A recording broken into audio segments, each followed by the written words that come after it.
कबीर साहब कहते हैं जीवन को सफल बनाने के लिए आपा का त्याग करो और हरि को भजो, हरि का भजन करो। हरि का भजन क्या है? हरि हरि हरि हरि, राम राम राम राम। ताली बजा दो विजय मुखिया। 100 सुनार की एक लोहार की, सबको 100 हमें 500। एक बार पीठ और ठोक दो, शायद 2000 का नोट निकाल।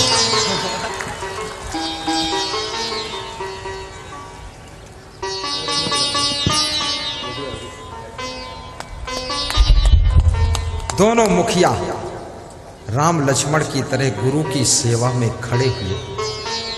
दोनों मुखिया के आशीर्वाद के लिए ताली बजा दो।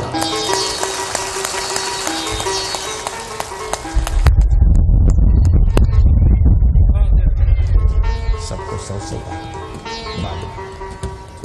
दोनों मुखिया को व्यास गादी आशीर्वाद दे रही है। अमरेंद्र मुखिया के कान में खुसर खुसर मैंने कहा तुम भी संतों को कुछ दोगे? बोले हाँ दे देंगे। तो हमने कहा 100 रुपया दे दो, बाद को हमको दे देना, जितना बचे तो दे देना, ना बचे तो हाथ झाड़ देना। आशीर्वाद आशीर्वाद आशीर्वाद। बैठो।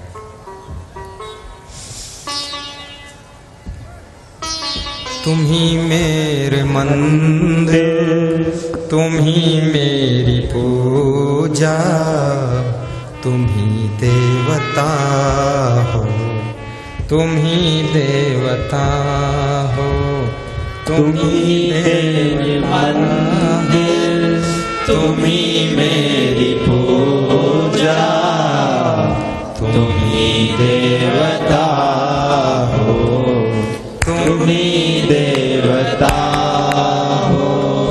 जिधर देखता हूँ नजर तुम ही आते, सभी भक्त साधक तेरे गीत गाते। गीतों की माला के रचैया तुम ही हो, जीवन की नैया के खेवैया तुम ही हो। तुम ही राम मेरे कन्हैया तुम ही हो, जीवन की नैया के खेवैया तुम ही हो।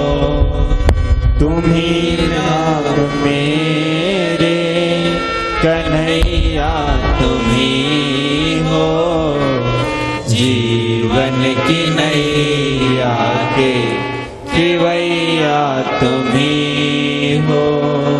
तुम ही मेरे मंदिर, तुम ही मेरी पूजा, तुम ही देवता हो, तुम ही देवता हो।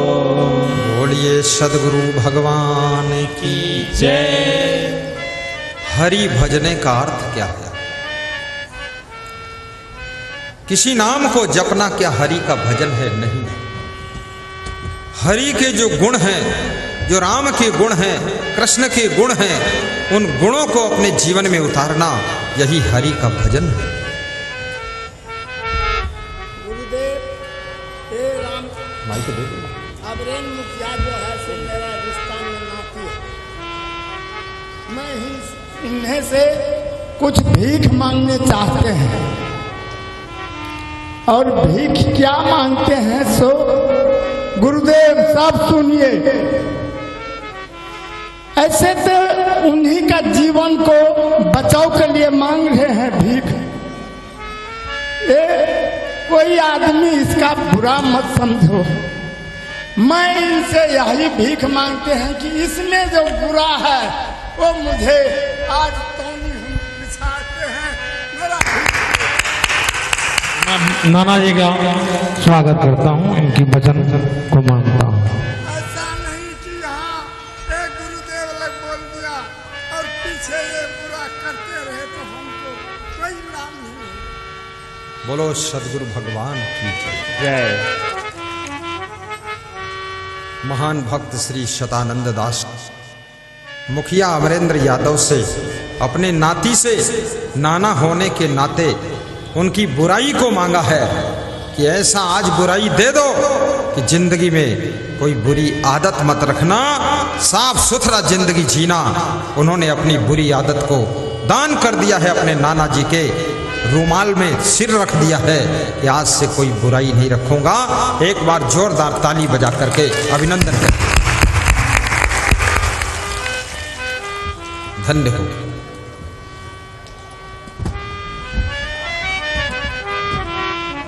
आपा तजय हरि भजय, नख सिख तजय विकार।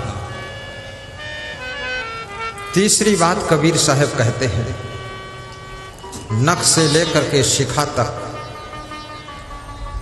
जितने भी दुर्गुण हैं उनको त्याग करो।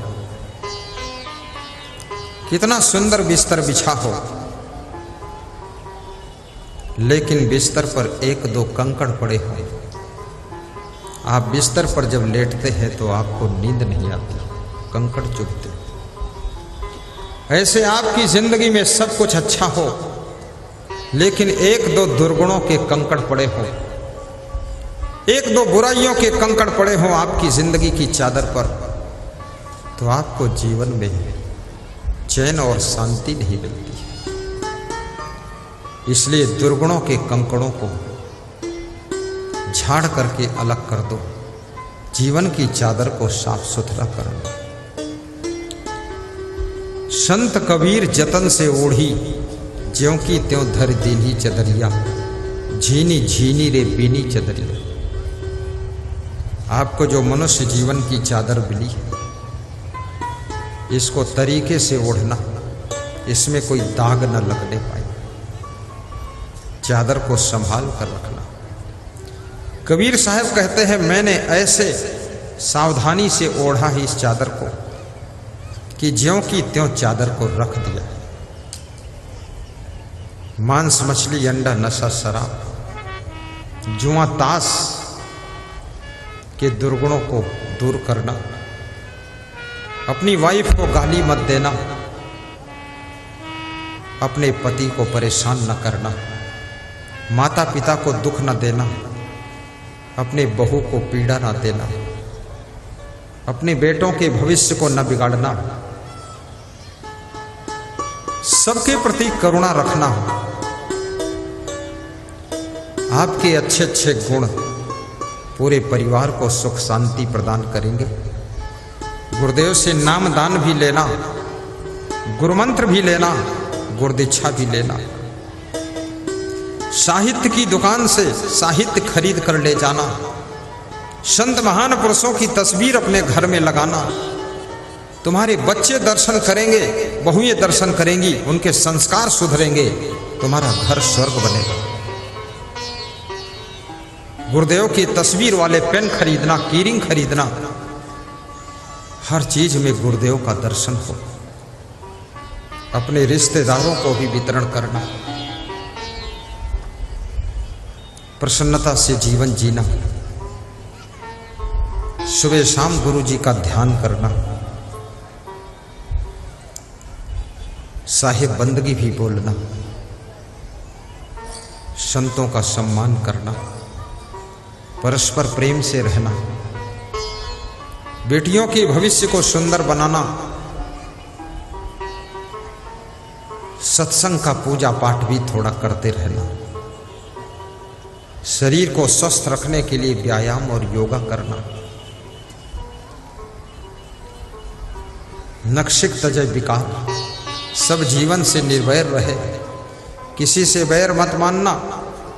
किसी ने अगर तुम्हारे साथ में कोई गलती कर दी है, उसके बाद वो क्षमा मांग लेता है, विनम्र होकर उसको क्षमा कर देना, अन्यथा तुम्हारा अहंकार भी तुमको डुबाएगा। क्योंकि गलती करने वाले से गलती हो गई, लेकिन क्षमा मांग रहा तो क्षमा नहीं कर रहे हो। इतना तुम्हारे अंदर क्रोध और अहंकार भरा हुआ है। और बार बार गलती मत करना, गलतियां आपके मनोबल को कमजोर करती हैं। समस्याओं का सही समाधान ढूंढना। तुम्हारे गांव में यदि कोई आश्रम है, मंदिर है, 24 घंटे में एक बार जाकर के वहां दर्शन करना और आश्रम मंदिर में सहयोग भी करना। बूंद बूंद से घड़ा भरता है, ऐसी तुमने कहावत सुनी है। आपके थोड़े